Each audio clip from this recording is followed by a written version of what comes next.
Sanibona, namhlanje sizobheka ukuthi siyenza kanjani personal information kusunayo account yakho Equites.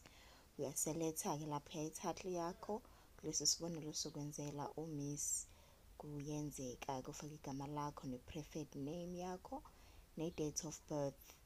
Uyayifaka lapha lena siyenze ezisibonelo, hayi ukuthi senza i-account yakempela ngoba sengivele senginayo i-account.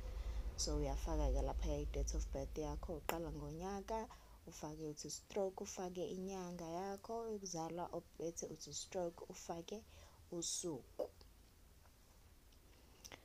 Izathu sokwenza le video-ke ngoba kukhona abahlulekayo ukuthi mase befike lapha sebeyi-create-ile i-account ukuthi baqhubeke kanjani-ke. Uyafaka lapha ukhetho SA-ID ngoba wena uzofaka nge-ID yakho-ke, uyifake-ke ID number yakho njengoba ivela kwe-ID, ingabe nazo ispace, ufake nje inamba eyodwa. Bese uya ngezansi ufake ukhetha i-gender yakho. Naya-ke inkinga enkulu, u-country dialing code for mobile. Mase South Africa uzokhetha lapha ku-drop down menu la ku-search uthi South Africa, i-country dialing code uthi +27. Uzobe uyafaka-ke futhi-ke nenamba yakho-ke, uphinde uqale-ke ngo-0-ke lapha mase usuyifaka ngezansi. Ngibonile nami ngathi ukungakwazi ukufaka kahle-ke inamba yami laphaya, kodwa kubalulekile-ke uqala nge-country dialing code bese ufaka inamba. Sibone-ke ngihluleka laphaya, ngaze ngamshiya no-0 ngiyitshela ukuthi hhayi akuyona indlela e-right leya. Kodwa-ke okubalulekile ukuthi fanele udlule laphayana, ungalokhu umile kwibhokisi eli-1 ngoba mawulokhu umile kanjalo izolokhu iqhubekile. Uyabona inamba isifakekile kodwa isakunikeza i-option vele udlule njenganyakwethu uye endaweni elandelayo.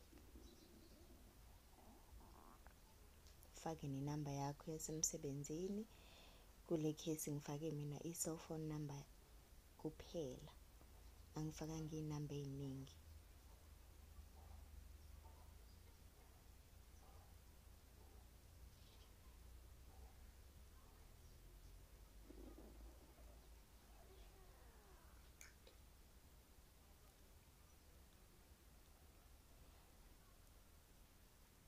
Okay, siqhubeke-ke nakhona. Uyabona ukuthi-ke ngathi ukubambeka kancane laphayana endabeni yenamba, kodwa-ke ingenile laphaya ngenhla. So ya kubalulekile nje i-country dialing code yethu +27, ungadweli u-0 ngoba u-0 ngeke uzokuvumela.